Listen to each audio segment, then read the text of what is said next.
네, 2월 5일 수업 마지막 10번째 파트고요. 어제 우리가 봤었던 게 파이썬에서 이제 모듈이라고 하는 개념이었어요.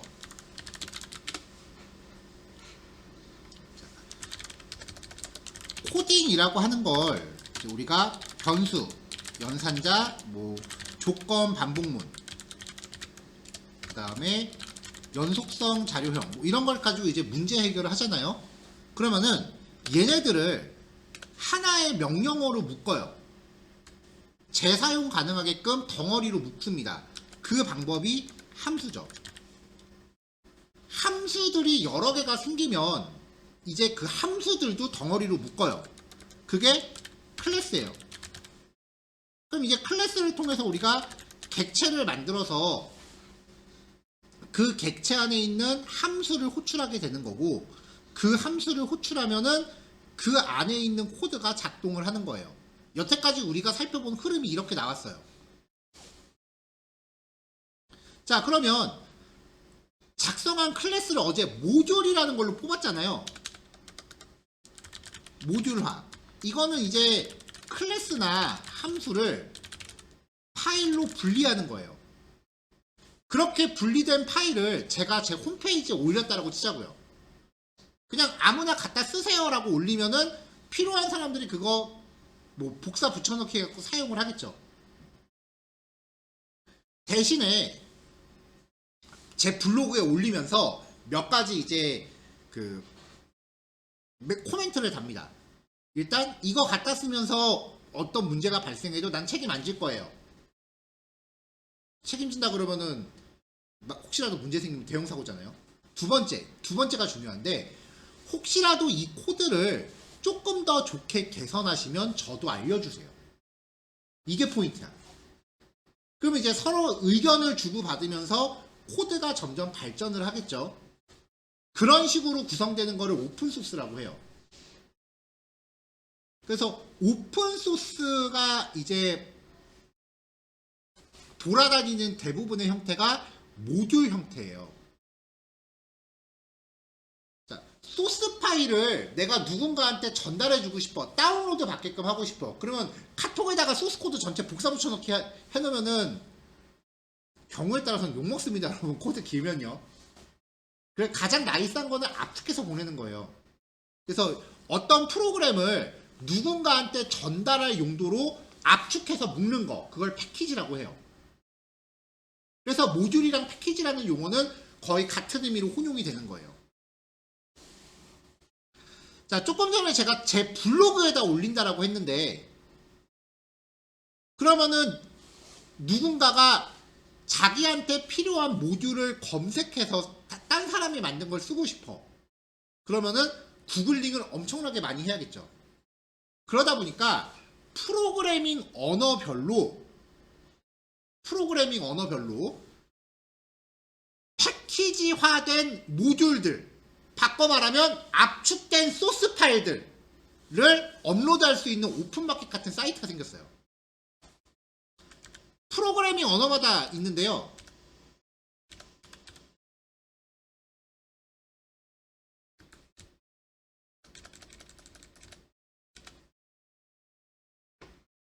뭐야, 이게 왜 한글화 됐어?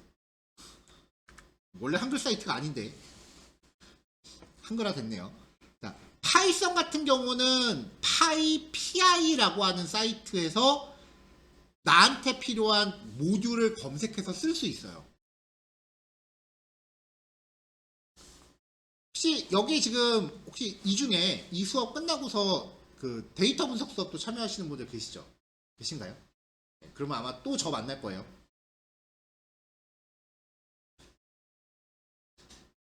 데이터 분석할 때 파이썬을 많이 떠올리는데, 여러분 실제로 파이썬에는 데이터 분석 기능이 없어요. 파이썬으로 데이터 분석 못해요. 누군가가 파이썬으로 엄청나게 그 통계학에 필요한 수학 공식들을 다 구현을 해서 패키지화 해갖고 배포를 했어요. 판다스라고 하는 패키지인데요. 얘를 설치하면은 이 패키지 안에 있는 기능들을 사용해서 이제 우리가 데이터 분석을 수행할 수 있게 돼요. 그럼 요 모듈을 다운받아야 돼. 이 모듈들을 다운받아서 깔아야 돼요. 그걸 다운받는 방법은 이제 데이터 분석 수업에서 이제 따로 얘기를 할 거고요.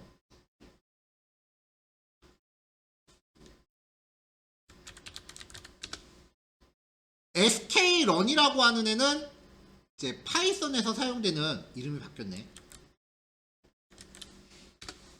scikit-learn이라고 되어 있는데요. 얘는 파이썬에서 쓰이는 가장 대표적인 머신러닝 패키지예요. 파이썬은 머신러닝 기능이 없어요. 얘를 써야 돼요.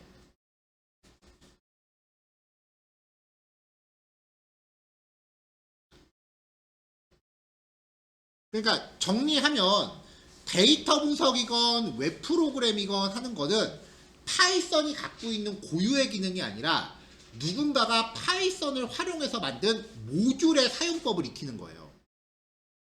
그래서 과목이 분리되는 거야. 파이썬의 범주가 아니기 때문에.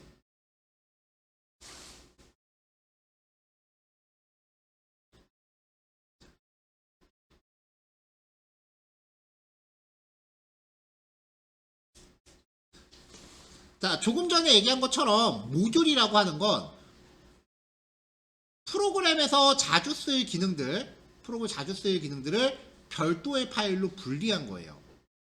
그 안에는 함수, 클래스, 객체 같이 재사용 가능한 단위들이 들어 있습니다. 그럼 이제 이거를 다운로드 받아서 설치를 해야 되는데 명령 프롬프트 열어서 명령어 쳐야 돼요. 근데 이제 그 중에 컴퓨터를 다루는 데 필요한 필수적인 기본 기능들은 파이썬이 기본적으로 내장을 하고 있어요. 그래서 얘네들은 별도의 구현 과정 없이 그냥 즉시 임포트 하면 돼요. 임포트라는 게 파이썬에 포함되어 있지 않은 외부 기능들을 이제 모듈 형태로 구현되어 있는 외부 기능들을 내가 작업하는 그 바운드리 안으로 끌고 들어오는 거예요. 자, 그래서 여기서 살펴볼 필수 내장 모듈들, 시스템 정보를 파악하는 sys와 os, 파일이나 폴더 관련된 작업을 하는 os, shutil, glob, 날짜나 시간 관련 작업을 하는 date type, 이런 것들이에요. 자, 여태까지는 코드 돌아가는 거 파악하느라고 힘들었겠지만 여기는 그냥 단타형이에요. 왜냐면 누군가가 다 만들어 놓은 기능을 내가 호출만 하는 거야. 내부 원리 알고 싶지도 않고 알 방법도 없어요. 왜냐면 이 모듈의 소스 코드를 우리가 볼 수가 없어요. 이거는 과연 왜 그럴까라고 생각하면은 그거는 프로그래밍의 자세가 아니야. 여러분, 컴퓨터 공부는요, 프로그래밍 공부는 절대 왜라는 생각하시면 안 돼요.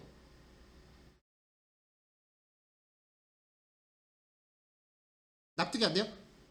처음에 들으면 그렇지. 왜? 저 코드가 어떻게 돌아가는지 원리를 알아야 되는 거야. 컴퓨터의 원리는 소스 코드가 작동하면은 뭐 제대로 이제 전공적인 이야기를 하면요. 소스 코드가 작동하면 그걸 이제 바이너리, 이진 파일로 바꿔서 그걸 CPU에 보냅니다. 그럼 CPU는 그거를 이제 그 실행을 하는 거죠. 그럼 이제 그 실행되는 과정에서 모든 데이터는 이진수로 바뀌죠. 간략하게 요약하면 이래요. 그러면 프로그램이 돌아가는 원리를 다 따질 거면 이거 갖다 이진수로 다 바꿀 거예요, 여러분. 왜라는 얘기를 끝까지 파고 들어가면 그렇게까지 간다고요. 더군다나 왜라고 하는 건 인문학적인 질문이에요.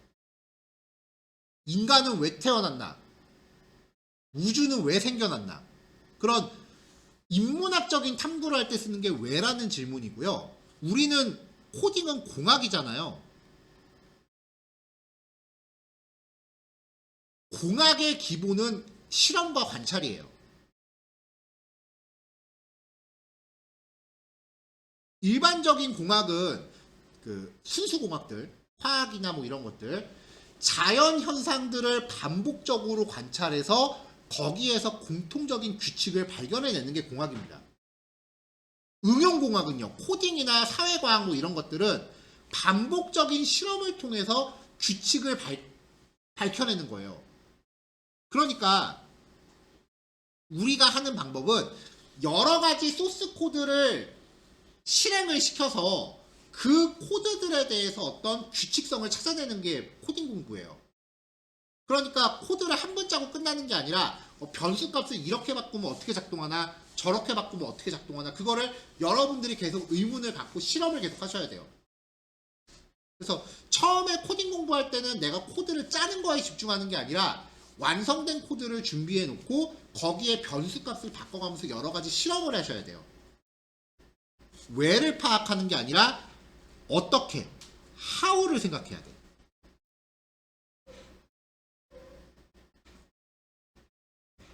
좀 너무 철학적으로 어려운 얘기일 것 같아서 제가 첫날에 이 얘기는 안 했었는데 마지막 날이니까 해봤어요. 자, 다시 돌아오면 얘네들이 어떻게 작동하는지는 나도 몰라요. 알고 싶지 않아. 그냥 현상만 파악하세요. 눈앞에 현상만 집중하세요. 자, 요 시스라고 하는 모듈 안에는요, 플랫폼이라고 하는 어제 배웠죠? 프로퍼티가 있습니다. 얘는 현재 운영체제의 이름을 조회할 수 있어요. 윈도우는 윈32, 맥은 다윈, 그 다음에 리눅스라는 운영체제가 있는데 얘는 뭐 리눅스1, 리눅스2. 리눅스는 친숙하지 않을 테니까 제끼고요. 일단 우리한테 익숙한 게 윈도우하고 맥이죠. 이걸 왜 확인시키냐면요. 윈도우하고 맥이 제가 첫날 여러분들한테 혹시 집에서 맥 쓰시는 분 계세요? 라고 물어본 이유가 뭐냐면은 수업 코드는 제가 최대한 안 그렇게 하려고 준비를 한 건데 실제로 프로그램 하다 보면 윈도우랑 맥이랑 코드 다른 경우가 굉장히 많아요. 그러면은 대부분은 자기 컴퓨터에만 맞춰서 돌린다고요. 특히 맥 쓰시는 분들 자기 컴퓨터에 맞춰서 소스 코드 짜면은 나중에 시험 문제 제출하면 다 오답 처리될 때 많아요. 왜냐면은 채점은 윈도우에서 할 테니까. 그래서 맥 쓰시는 분들은 나중에 시험 문제 같은 거 풀면은 꼭 윈도우에서도 코드 돌려보셔야 돼요.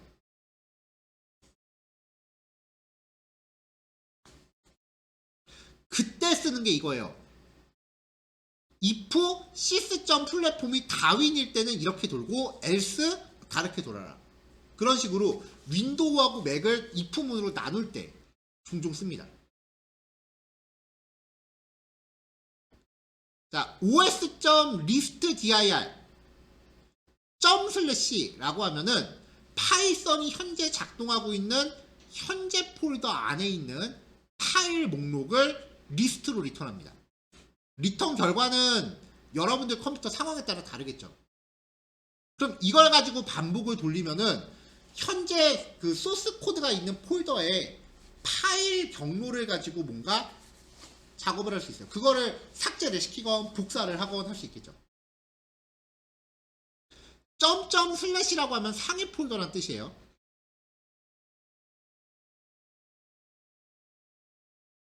자, 요 두 가지 특수 기호 말고 특정 폴더를 지정하고 싶으면은 그냥 대놓고 여기다가 폴더 경로를 문자열로 주시면 됩니다.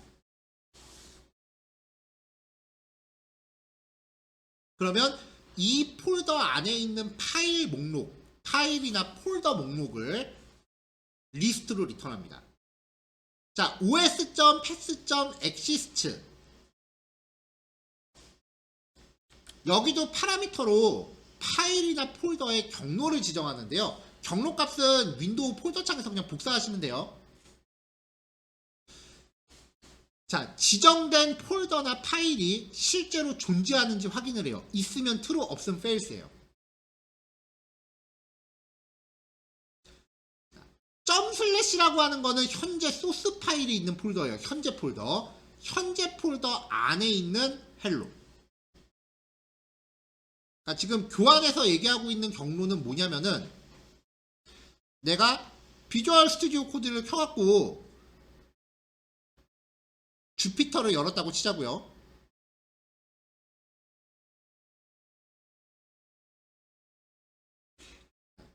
주피터를 열었다고 치자고요. 비주얼 스튜디오 코드로 열어놓고 있는 이 작업 폴더가 점 슬래시가 돼요. 자, os.path.abs 현재 폴더 안에 있는 헬로라는 폴더. 이 폴더의 실제 경로 값을 반환합니다. 이거는 제가 맥에서 스크린 캡처를 해서 지금 이렇게 나온 거고요. 윈도우였다면은 뭐 C 드라이브 밑에 어디 밑에 어디 밑에 이렇게 나올 거예요. 이 ABS 패스라는 요 함수는 실제로 이 경로가 존재하지 않더라도 경로 값은 확인이 가능해요. 그럼 os.pass.exist 현재 비주얼 스튜디오 코드로 열고 있는 폴더 안에 헬로라는 이름의 폴더가 없다면 os.mkdir 폴더를 다른 이름으로 디렉토리라고 해요. 디렉토리가 폴더예요. make 디렉토리 줄여서 mkdir. 그러면 요런 폴더가 만들어집니다. 자, 이 코드를 또 실행하면 os.path.exist하고 폴더 경로 확인했을 때 여기서 만들었잖아요. 그럼 또 실행하면 true가 되겠죠. 그러면 이제 else로 넘어갑니다. rmdir remove dir 폴더를 지웁니다.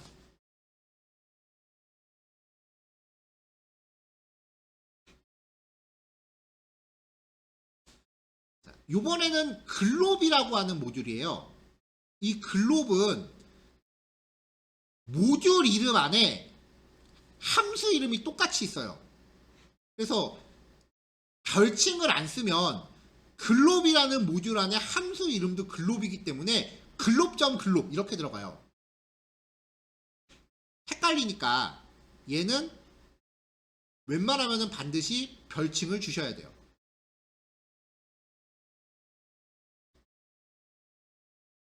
그냥 별이라고 코딩에서 별은 연산자가 아닐 때는 오래 의미가 있어요. 자, 그래서 현재 폴더 안에 있는 모든 하위 요소를 검색해서 리스트로 가져옵니다. 또 다른 패턴을 지정해요. 별 앞에는 뭐가 오건 상관없는데 .ipynb로 끝나는 모든 요소를 조회합니다. 별표, 이 별표 앞에는 뭐가 오건 상관없고 2가 포함되어 있고 또 뒤에 뭐가 오건 상관없어요. 그러니까 2라는 글자를 포함하고 있는 모든 파일을 가져옵니다. 그러니까 파일 검색할 때 쓰는 기능이에요.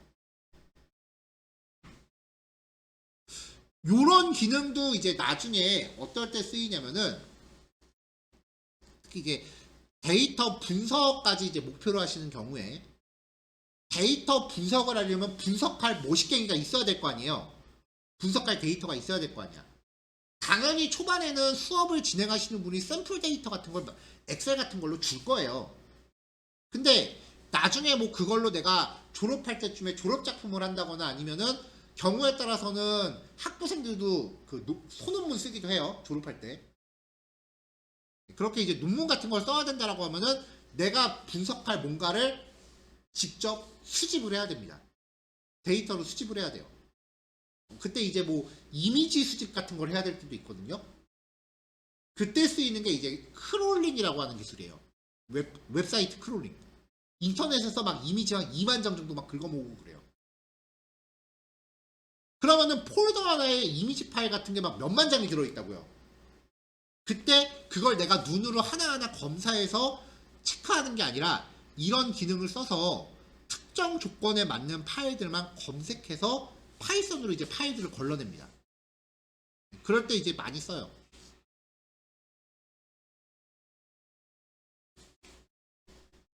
자, 아까 봤었던 게 mkdir이었거든요. mkdir 기능은 여기에 내가 만들려고 하는 게 뭐 C 드라이브 밑에 헬로 밑에 월드 밑에 나이스라는 폴더를 만들어라 라고 하면은 얘는 마지막에 있는 나이스만 만들려고 들어요. mkdir은. 근데 지금 여러분들 컴퓨터 기준으로 C 드라이브에 헬로도 없고 월드도 없을 거 아니에요. 얘는 무조건 맨 마지막 폴더만 만들려고 하는데 중간 과정이 없다. 그럼 에러예요.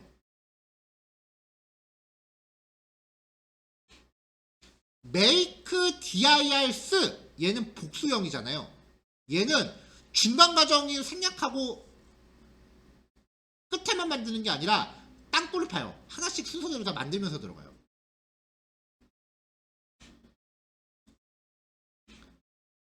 이미 존재하는 폴더를 또 만들어라 라고 하면은 에러가 났는데 exist ok true라는 파라미터를 주면은 이미 존재하더라도 에러 안 나고 지나가요.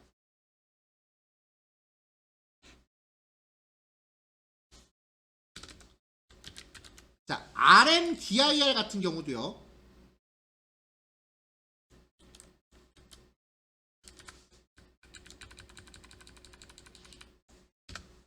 rmdir이라고 한 다음에 얘를 지워주세요라고 하면은 이 경우에도 에러나요. 왜냐면 헬로라는 폴더 안에 월드와 나이스가 있잖아요. rmdir은 비어있는 폴더밖에 못 지워요. 자, 근데 shutil이라는 모듈을 써서 rmtree라고 하면은 얘도 끝에서부터 하나씩 땅굴 파면서 올라와요. 순차적으로 다 지웁니다. 비어있지 않은 폴더도 강제로 지워요. 그러니까 이거 함부로 실행하시면은 이거는 휴지통으로 보내는 게 아니라 즉시 삭제이기 때문에 이걸로 삭제하면 복구 못해요.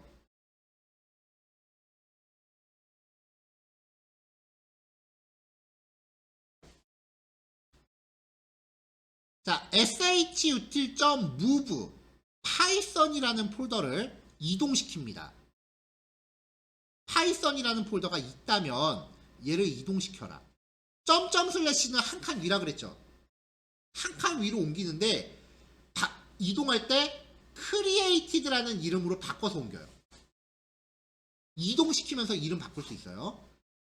자, 상위 폴더에 created라는 폴더가 있다면 걔를 점 카피로 복사해라. 카피트리. 폴더를 복사합니다. 자, 그러니까 지금 요 1단원의 예제들은 그냥 출력되는 결과만 보고서 확인하는 게 아니라 실제로 여러분들 폴더 창 하나 열어놓고 폴더나 파일이 생기는지 보면서 해야 돼요. 자, 요 예제는 지금 내용이 좀 복합적으로 들어있어요. os.pass.exist 있는지 없는지죠. hello.txt라는 애가 있다면, 근데 pass니까 없다면이죠. 없다면 with open hello.txt라는 파일을 쓰기 모드, write 모드로 엽니다. 이때 글자를 저장하는 방식은 UTF-8입니다. UTF-8에 대해서 그저께 설명했죠. 다국어를 지원하는 체계. 자, 이렇게 해서 이 hello.txt라는 파일을요, f라는 객체로 생성을 해줘요.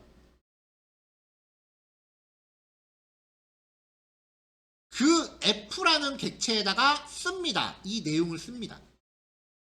그러면 얘가 파일을 하나 생성하면서 거기에 내용을 기록합니다.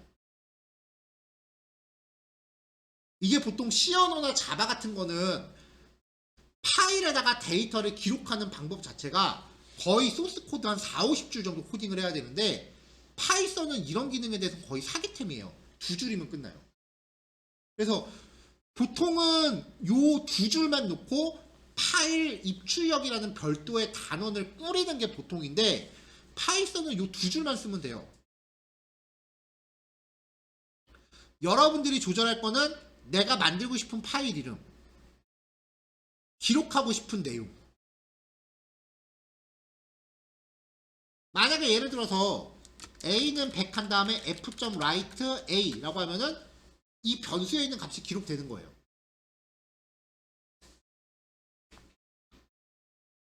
자, 다시 돌아와서 hello.txt라는 파일이 없어서 그 파일을 만들었어요. 그 다음에 만든 파일을 world.txt로 복사를 합니다. 그럼 여기가 실행되면은 파일이 2개가 생겨 있겠죠? 한 번 또 실행해요.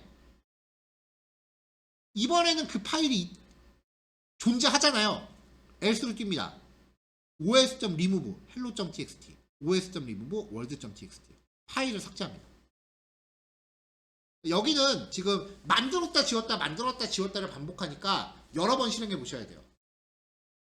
자, 여기까지가 파이썬으로 파일이나 폴더를 핸들링하는 작업입니다.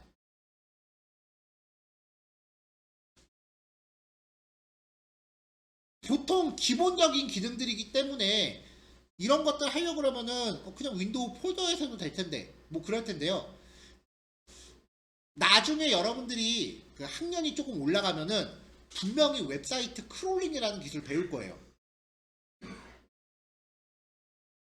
인터넷에서 강제로 그 여러 가지 데이터를 수집하는 기술인데 그때 되면은 요 기능들이 자연스럽게 녹아들 거예요. 그 코드들 안에. 그러니까 오늘 수업 내용은 지금 당장 뭔가 써먹자는 게 아니라 여러분들이 앞으로 배울 내용에 그 아름아름 녹아있을 기본 기능들을 미리 소개해드리는 거예요. 자, 요번 글씨 요거까지 할게요. 자, 요거 실습하시고 11시 반에 봅시다. 자, 마지막 교시입니다.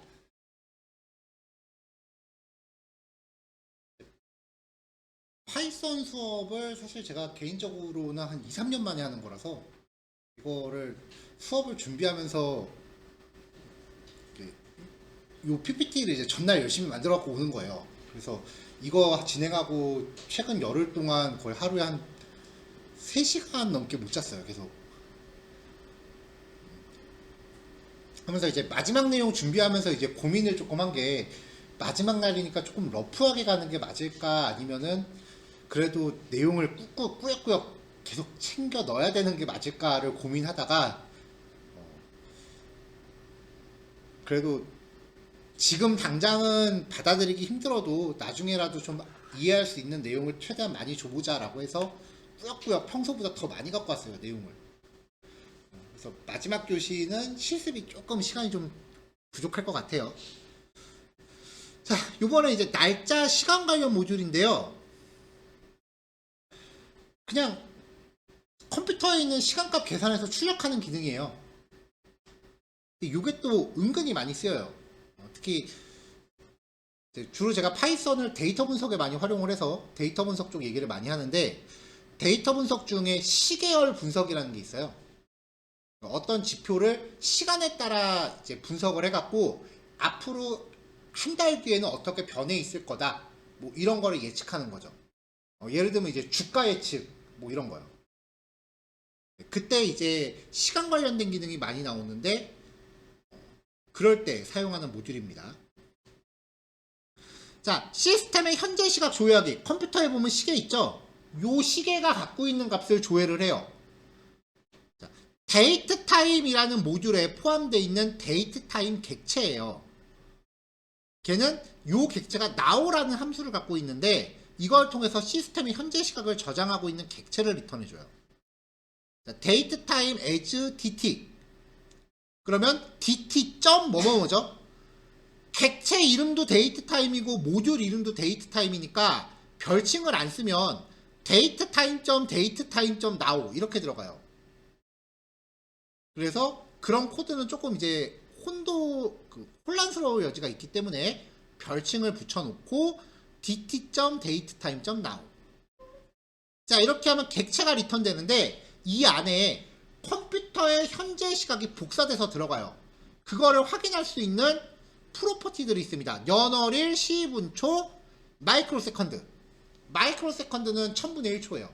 왜 63경기 보면은 뭐 12.83 뭐 이런 식으로 초 얘기하잖아요. 운동 경기 보면.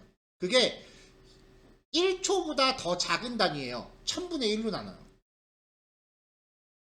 위크데이라고 하는 함수는 요일에 해당하는 인덱스를 리턴합니다. 0이 월요일이고요. 6이 일요일이에요. 요일 값을 인덱스로 주는 이유는 자, 월요일이 영어로 뭐예요? 먼데이잖아요. 영어만 기준으로 봐도 요일 값이 다 단어로 돼 있죠. 이게 국가마다 다르거든요. 그러니까 특정 단어를 주는 게 아니라 해당하는 값을 주는 거예요. 숫자 값을. 자, 그래서 이제 데이트 타임 객체 임포트 하고요. dt.datetime.now 라고 해서 객체 자체를 출력하면은 시스템의 시각이 출력이 돼요. 출력값은 당연히 상황에 따라 다르겠죠. 자, 그럼 이제 얘가 갖고 있는 성분값들을 수출해서 내가 원하는 형태의 문자열로 묶어서 리턴할 수 있고요. 이번에는 시분초를 꺼내서 문자열로 묶어서 리턴해 봤고요. 위크데이, 요일에 해당하는 인덱스라 그랬죠. 월요일인 경우에는 그럼 값이 얼마겠어요? 0이겠죠. 그럼 이거를 내가 원하는 실제 문자열로 확인하고 싶으면 월요일부터 시작하는 리스트나 튜플을 잡으세요. 그래서 위크데이의 리턴 값을 이 리스트의 인덱스 번호로 사용하시면은 매칭되는 단어를 뽑을 수 있겠죠.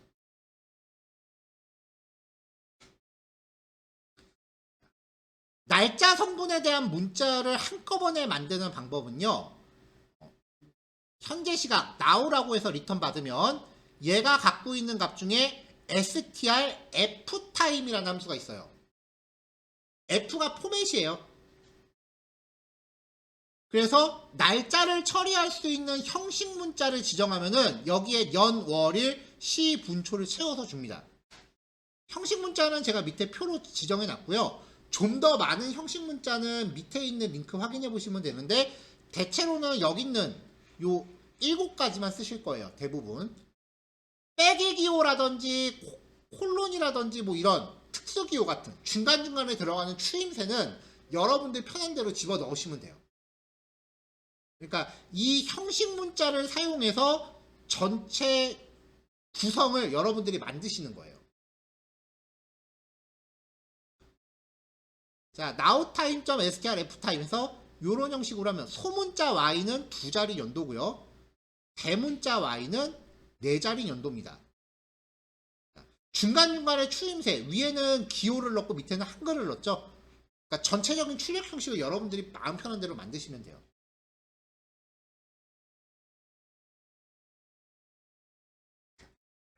기본적으로 now라고 호출하면은 시스템의 현재 시각을 가져오는데 내가 특정 시각을 세팅하고 싶다라고 하면은 datetime 함수를 통해서 연월일 시분초를 세팅하시면 됩니다.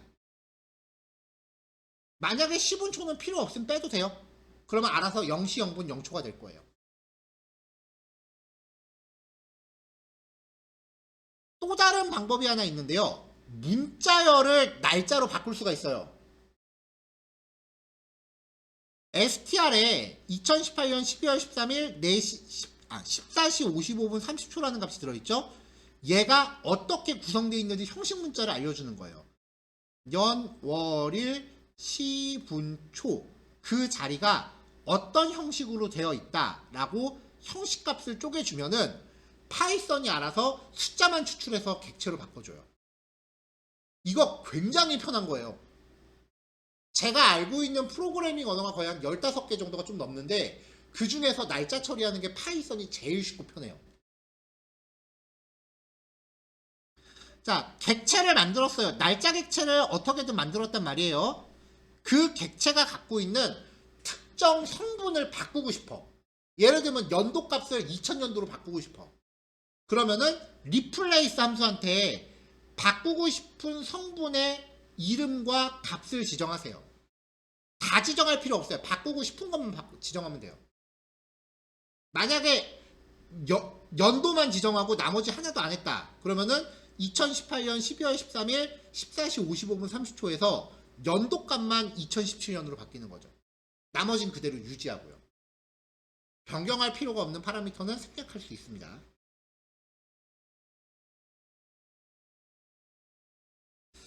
자, 2018년 8월 30일 13시 26분 55초로 지정을 했어요. 그래서 이 객체가 갖고 있는 값을 str ftime 기능으로 한 번에 일괄 출력해봤습니다. 존재하지 않는 시각으로 설정하면 에러가 나요. 12월 32일 이런 날짜 없죠? 그러면 설정할 수 없다. Day is out of range for months. 월에 대한 범위를 초과했다라고 하면서 에러가 나잖아요.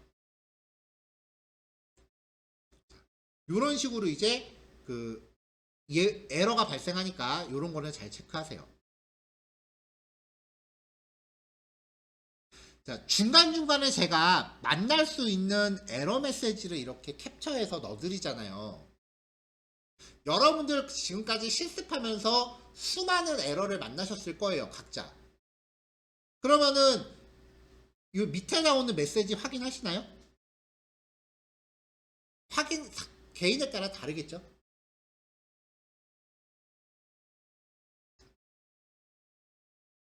이 에러 메시지가 정말 중요한 공부거리예요.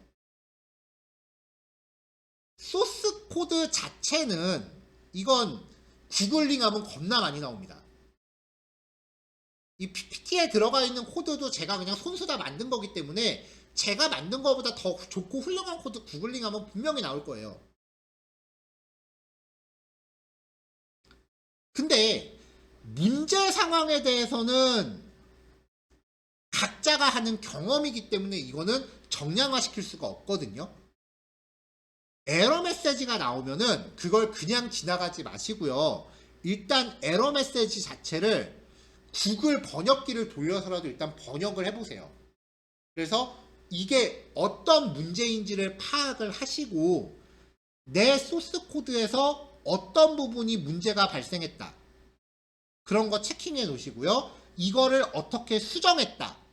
까지도 노트 같은 걸로 만드세요. 스크린 캡처 해갖고. 쉽게 말하면 오답 노트 만들라는 얘기예요. 중고등학교 때 오답 노트 만들면 공부할 때 효율 좋잖아요.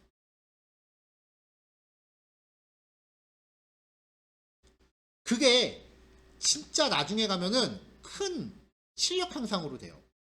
한번 예를 들어 볼게요. 자, 여기서 day is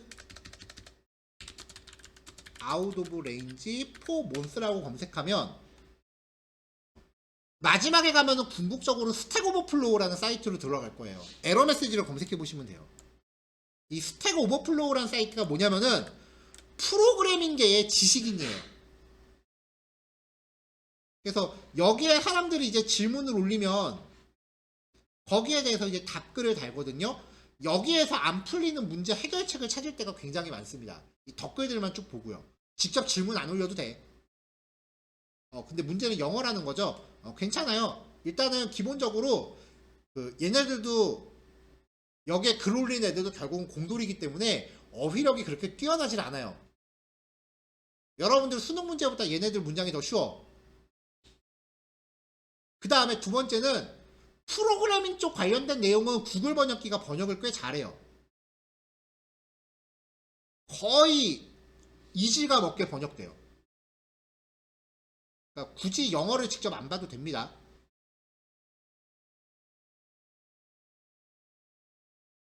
보다 보면은 국내 블로그도 나오죠. 고작해야 에러 하나 수정하는 건데 되게 디테일하게 정리를 해놓잖아요. 이게 이 블로그 쓰는 애들이 자기가 이런 거 했다라고 자랑하려고 하는 게 아니에요. 지들이 보려고 하는 거예요. 그러니까 개발자한테 블로그를 정리하는 거는 일종의 오답 노트를 정리하거나 아니면 그날그날 자신의 공부 일지를 기록하는 거랑 마찬가지예요. 적어도 코딩 공부를 하시는 동안만이라도 코딩과 관련된 블로그 각자 시작해보세요. 일주일에 글 한 두세 개 정도씩만 올려보세요. 물론 다른 전공이 있다면 그것까지 하시기엔 좀 무리일 수 있는데 적어도 이쪽 전공이시면은 블로그는 필수예요. 저도 제 블로그 있어요. 넘어갑시다. 자, 데이트 STR이 2017년 01월 02일 14시 44분이래요.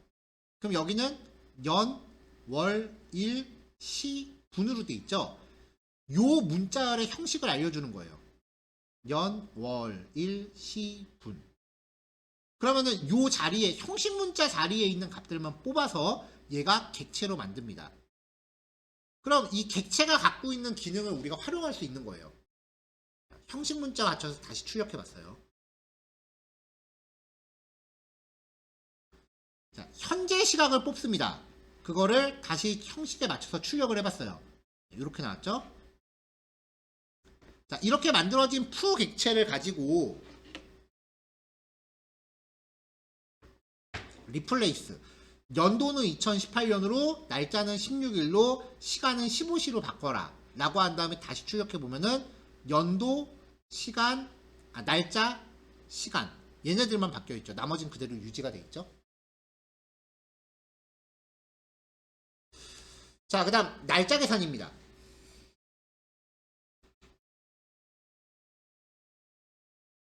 날짜 객체 두 개가 있다고 칩시다. 둘 다 날짜 객체예요.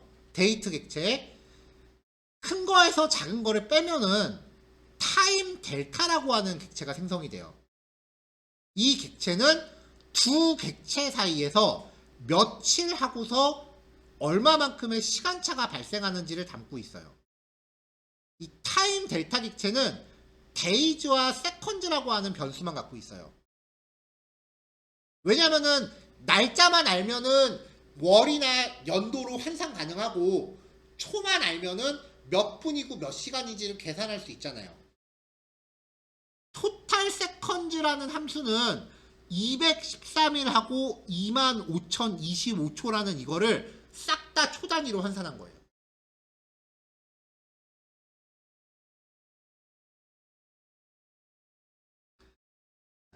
현재 시각을 하나 뽑고요. 현재 시각이 갖고 있는 연도에서 1을 더합니다. 그럼 내년이겠죠?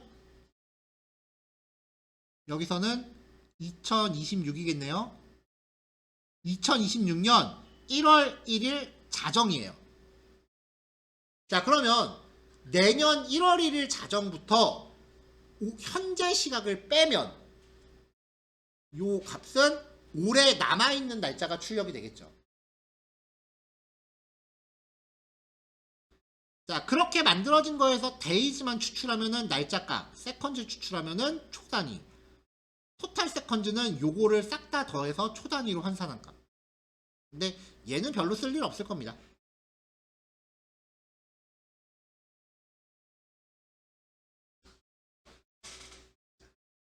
디데이 계산 같은 거 한번 해봅시다.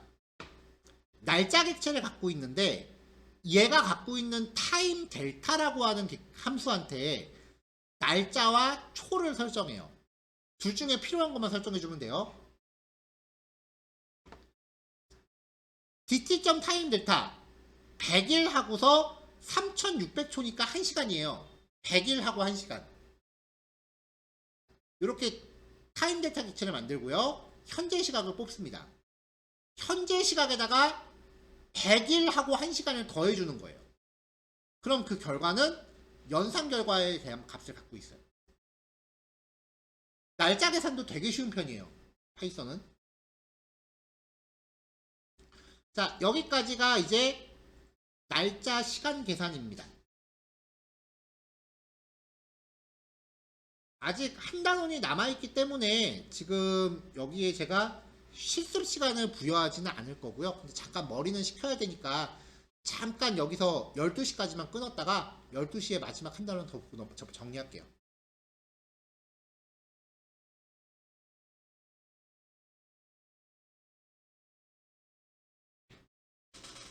자, 마지막으로 살펴볼 내용은요. 예외 처리라고 하는 문법적인 표현이에요.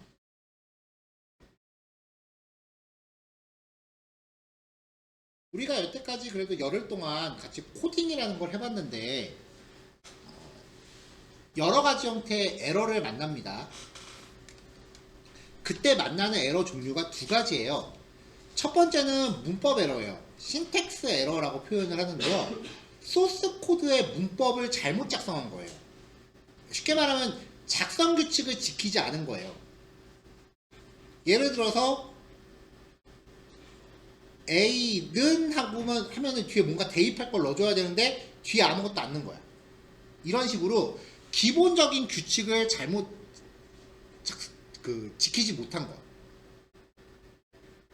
이거는 코딩할 때 컴파일러나 인터프리터, 파이썬 인터프리터가 어떤 위치가 잘못됐는지를 알려줘요. 그러니까 비주얼 스튜디오에서 보면은 여기 잘못됐어요 라고 빨간 줄 같은 거 갈 때 있을 거예요. 그래서 상대적으로 해결이 쉬워요. 그래서 사실 문법 에러 같은 경우는 에러로 치지도 않습니다. 그 다음에 만나는 건 런타임 에러예요. 논리적 에러예요. 문법적으로 오류는 없지만 실행 과정에서 예상치 못한 논리적인 오류로 발생하는 에러. 그러니까 실행하기 전, 뚜껑 열기 전까지는 잘못됐는지 잘못되지 않았는지 확인이 안 되는 애들이에요. 자, 런타임 에러는 실행을 하다가 어떤 논리적인 오류를 만났을 때 에러가 나는 거기 때문에 일단 실행은 됩니다. 그러다가 이제 에러가 나면 프로그램이 비정상 종료가 돼요. 쉽게 말하면 뻗어요, 프로그램이. 그래서 논리적 오류가 발생하지 않도록 다양한 상황에 대비하는 처리가 필요해요. 이러한 런타임 에러를 예외라고 해요.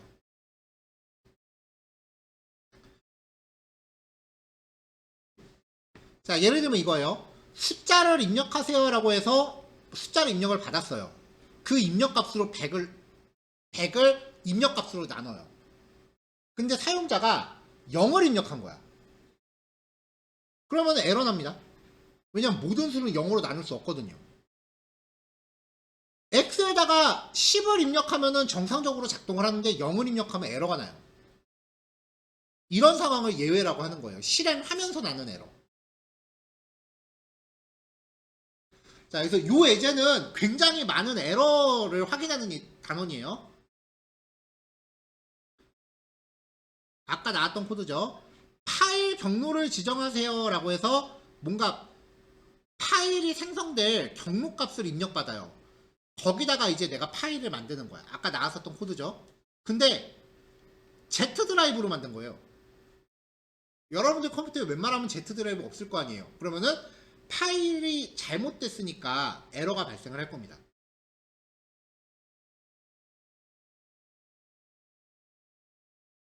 자, 이런 거를 처리하기 위해서는 어떻게 대응해야 되느냐? 일단은 우리가 공부한 범위 안에서는 if문으로 그러한 상황을 미리 대비하는 거예요.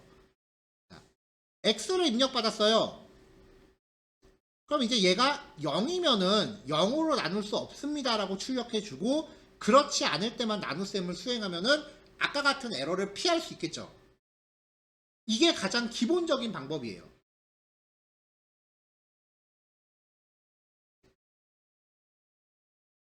파일의 경로를 입력을 받아요. 여기서 말하는 파일 경로가 어떤 걸 뜻하냐면은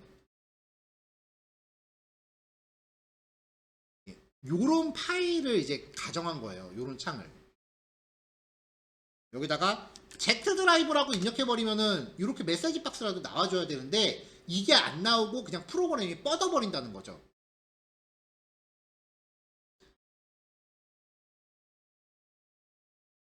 자, os.pass.dir name이라는 명령은요, 이 주어진 경로의 상위 경로를 반환합니다.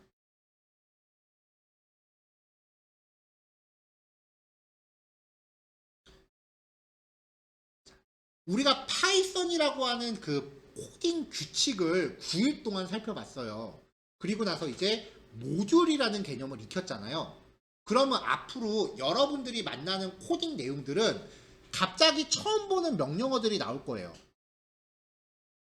꽤 많은 자료에서. 그러면은 그때는 파라미터가 뭐고 얘가 어떻게 작동해서 어떤 리턴 값을 반환한다. 그것만 파악하시면 돼요.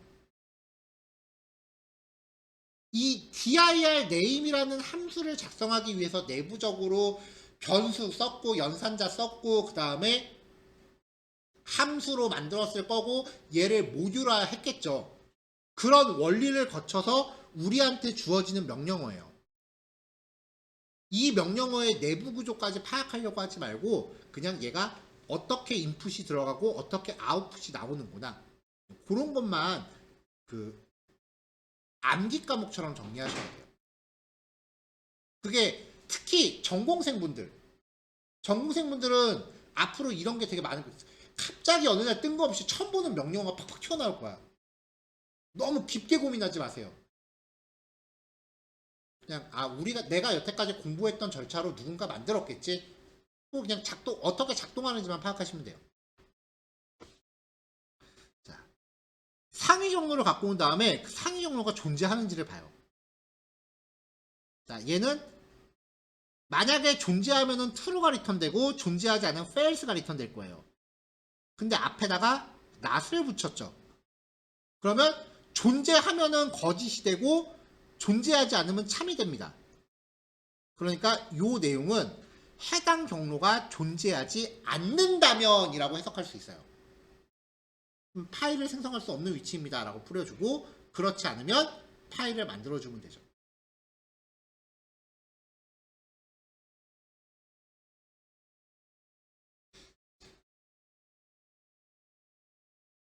자, 지금까지 내용은 우리가 공부한 범위 안에서 발생할 수 있는 각종 예외 상황을 대처하는 방법이에요.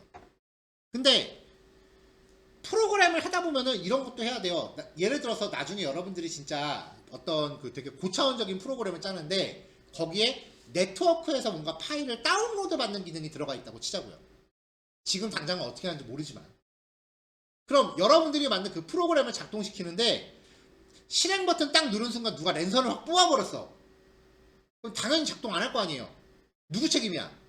랜선 뽑은 놈을 조져야겠지. 근데 그것도 코드를 작성한 여러분 책임이에요. 억울하죠?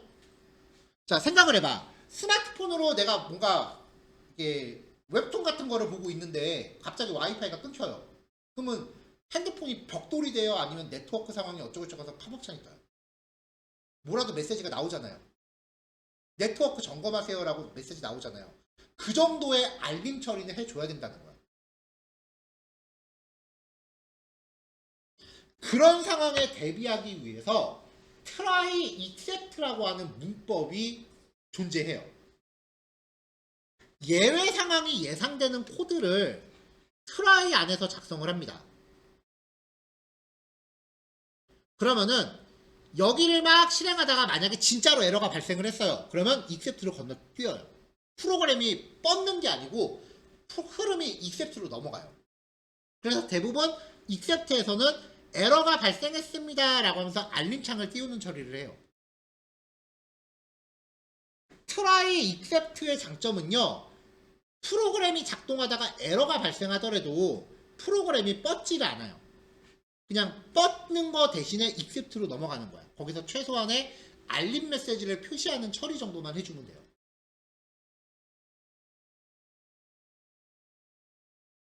자, 아까 예제입니다. 입력값을 x라고 받고요. 그 100을 x로 나눠요. 근데 사용자가 0을 입력했단 말이에요. 그러면 여기서 나눗셈 하는 순간 에러가 날 거 아니에요. 그러면 거기서 뻗는 게 아니라 except로 건너뛰어요. 그럼 여기서 그냥 에러가 발생했습니다라고 메시지만 뿌리면 돼요.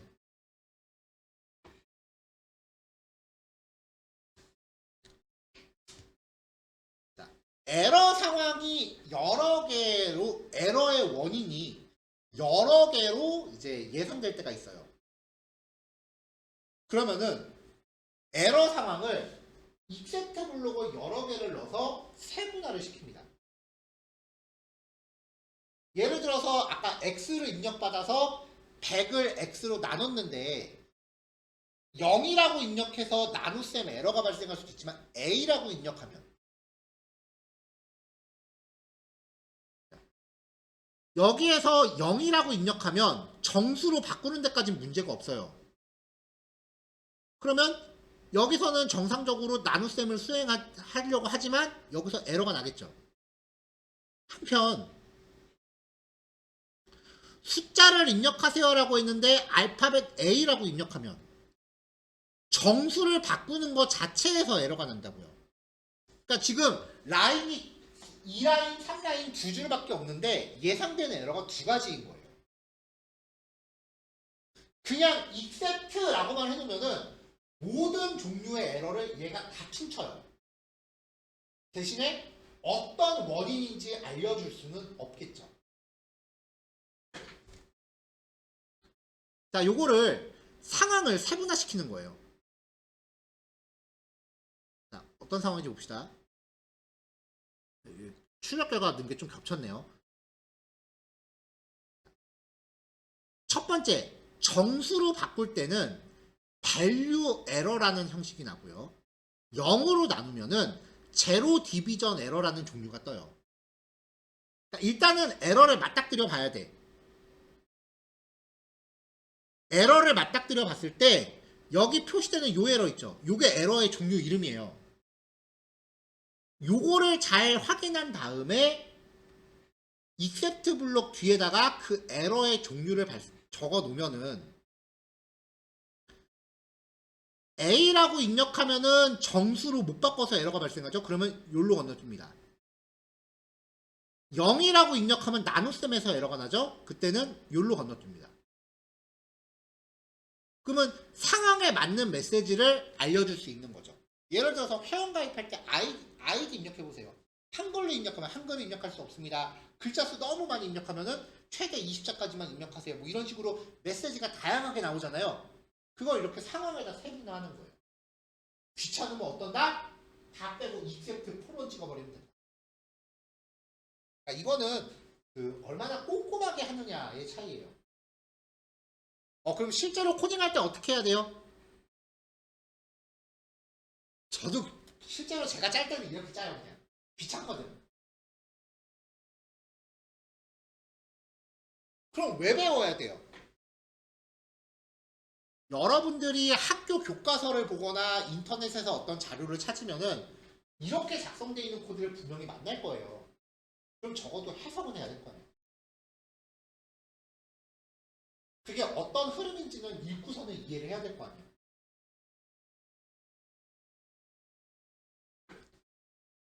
그러니까 예외 처리는 그냥 읽고서 흐름이 어떻게 넘어가겠구나 예상할 수 있으면 됩니다.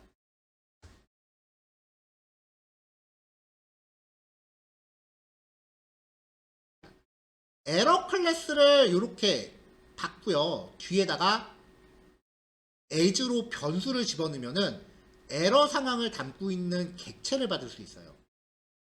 이렇게 에러를 세분화할 때 맨 마지막에 exception이라고 하면은요, 요 마지막 블록은 필요 없으면 안 넣어도 되긴 해요. 요 마지막 블록은요, 앞에서 미처 대응하지 못한 나머지 케이스를 담당해요. 대체로 알 수 없는 에러가 발생했습니다라는 메시지가 보통 여기서 걸려요.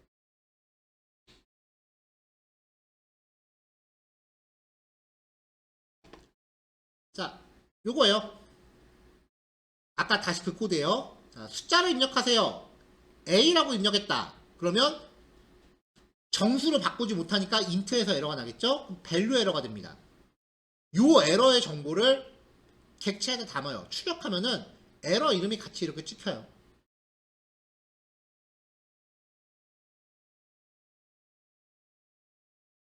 (0이라고) 입력했다. 그러면 나눗셈에서 에러가 발생을 하죠?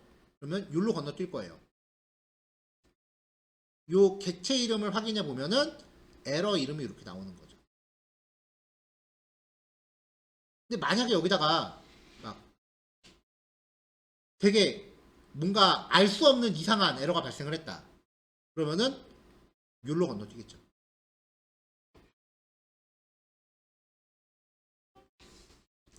try except가 기본인데 맨 마지막에 finally라는 블록을 추가할 수가 있어요. 필요에 따라. 이 finally 블록은 에러의 발생 여부에 상관없이 맨 마지막에 무조건 작동합니다. 정상적인 상황이었다면은 try를 막 수행을 해요. 에러가 안 났어. 그럼 바로 finally로 가요. 여기를 실행하다가 에러가 났어. 그러면 자기랑 연결되어 있는 except 블록을 실행하고 그 다음에 finally로 가요. 대체로 뭐 하냐면은 여러분들 뭔가 스마트폰에서 뭔가 버튼을 눌렀단 말이에요. 앱에서. 그러면 대부분 로딩바 빽빽빽 돌잖아요. 시작하면 로딩바를 도는 동안 트라이 안에 있는 내용을 실행을 한다고. 에러가 났어. 그러면 에러가 나면 뭐뭐가 잘못됐습니다라고 메시지 박스 보여주잖아요. 그럼 마지막에 로딩바 닫아야 될 거 아니야. 로딩바 계속 돌고 있으면 안 되잖아요. 그럼 여기서 로딩바 닫아요. 에러가 안 났어. 그럼 트라이라고 이세트를 안 하겠죠. 그러면 바로 파이널리로 가서 로딩바 닫아요. 제 경험상 파이널리 블록은 로딩바 닫는 것밖에 쓸 일이 없었어요. 근데 우리는 아직 코딩할 때 화면을 구성하는 프로그래밍까지는 안 들어갔죠.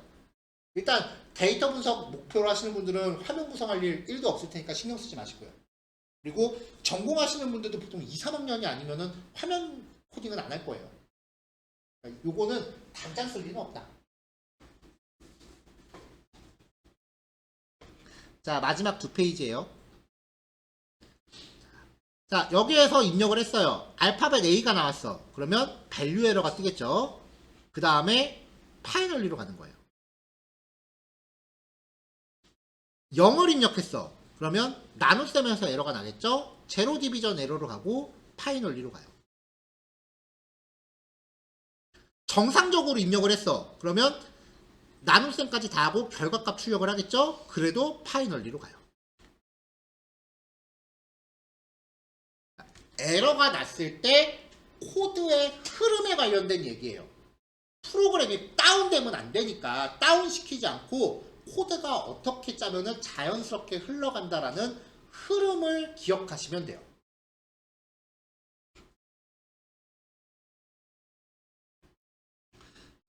마지막 결론입니다. 에러 상황 일일이 디테일하게 나누는 거 좀 귀찮아요, 사실. 그래서 그냥 익셉트의 익셉션이라고 하면 얘가 모든 에러를 다 퉁쳐요. 하지만 에러 원인을 알지는 못해.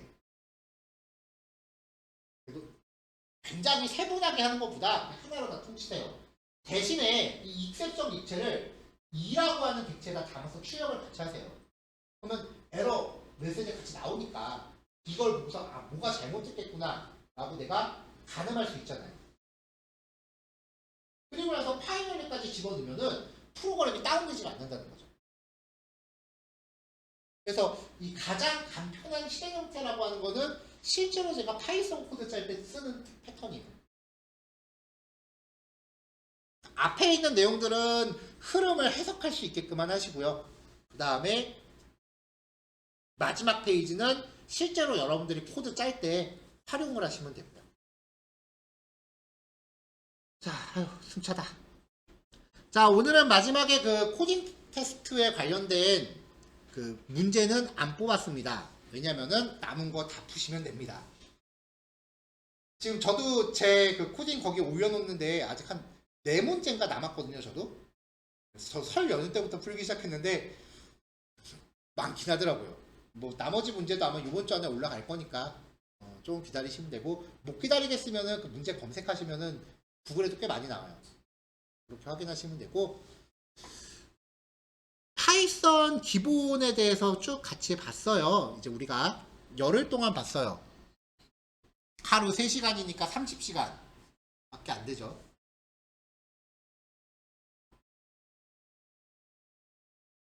지금 학교 다니시는 분들은 이해를 할 텐데 이제 입학하신 분들도 계실 테니까 보통 대학 가면은 한 과목을 수업할 때 보통 3시간 정도 수업을 해요. 하루에.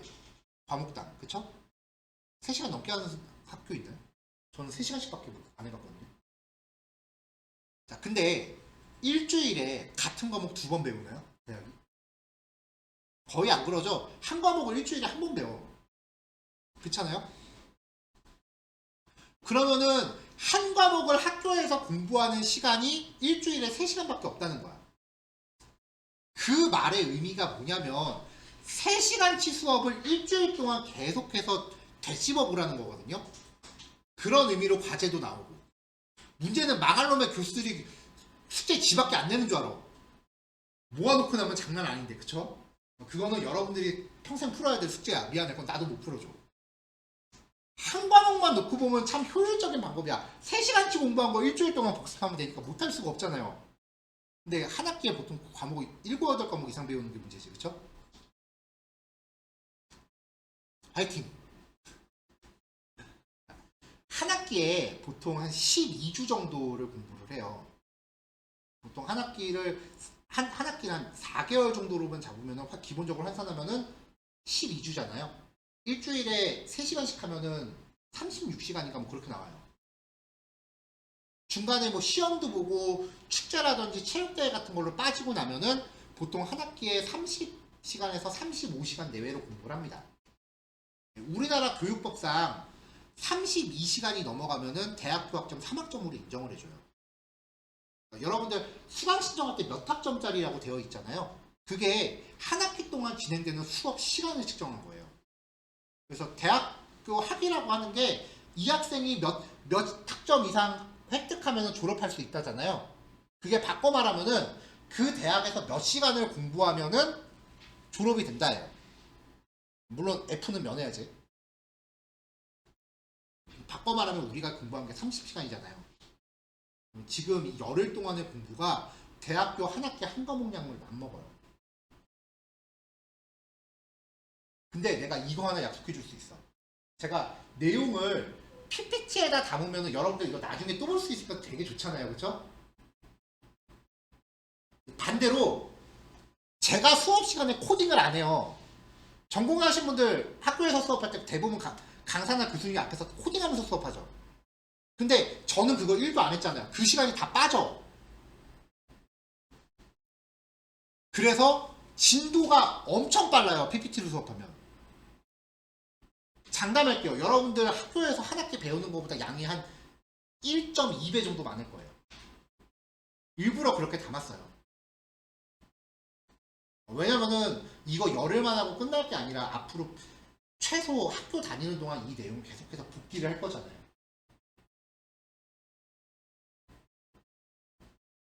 하고 싶은 얘기가 뭐냐면요. 한 학기에 맞먹는 수업인데 수업량은 한 학기 양을 초과합니다. 저번에도 이 얘기했는데 이거 한 번에 듣고 이게 절대 안 돼요. 그러니까 최소 이 PPT 내용 한 3번 정도는 복귀하셔야 돼요.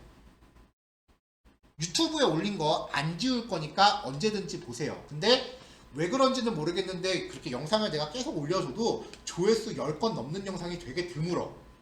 잘 안 보더라고요. 웬만하면 보세요. 처음에는 수업 영상 다시 한번 보면서 PPT 다시 봐야 될 거예요. 근데 두 번, 세 번째 보면은 나는 똑같은 영화 2번 이상 본 적 있다. 계세요? 자, 같은 영화를 내가 2번, 3번 보면은 전에 안 봤던 내용이 보이죠. 안 봤던 디테일이 보여. 그래서 특히 마블 영화가 그런 사람 되게 많은데 똑같은 영화 여러 번 보면서 막 장면별로 디테일 찾아내서 막 유튜브 리뷰하는 애들 있잖아요. 이거를 똑같은 내용을 2번, 3번 마찬가지야. 내가 놓쳤던 디테일이 보이기 시작을 해요. 원래 그게 선행학습이거든요. 미리 공부해서 그걸 알고 넘어가자는 게 아니라 나중에 내가 학교 수업을 들었을 때 선행학습에서 놓쳤던 디테일을 발견하기 위한 게 선행학습이에요. 그건 내가 한 말이 아니라 정승재 강사가 한 말이야. 수학하는 그 사람 있잖아요. 그 사람이 티처스라는 프로에서 그 얘기를 했는데 되게 공감을 많이 했어요. 결론이에요. 2번, 3번 여러 번 보셔야 돼요. 그러면 놓쳤던 게 보일 거예요. 그래서 최종적으로 영상을 안 보고 PPT만으로 수업 내용이 이제 얼추 다시 떠오른다. 그러면 이제 여러분들은 파이썬은 더 이상 공부 안 하셔도 될 거예요.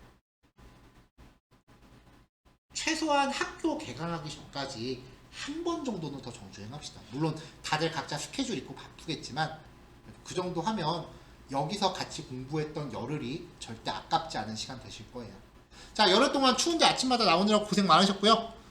요 열흘이 여러분들 학교 생활에 큰 도움이 되길 바랄게요. 마칠게요. 수고하셨습니다.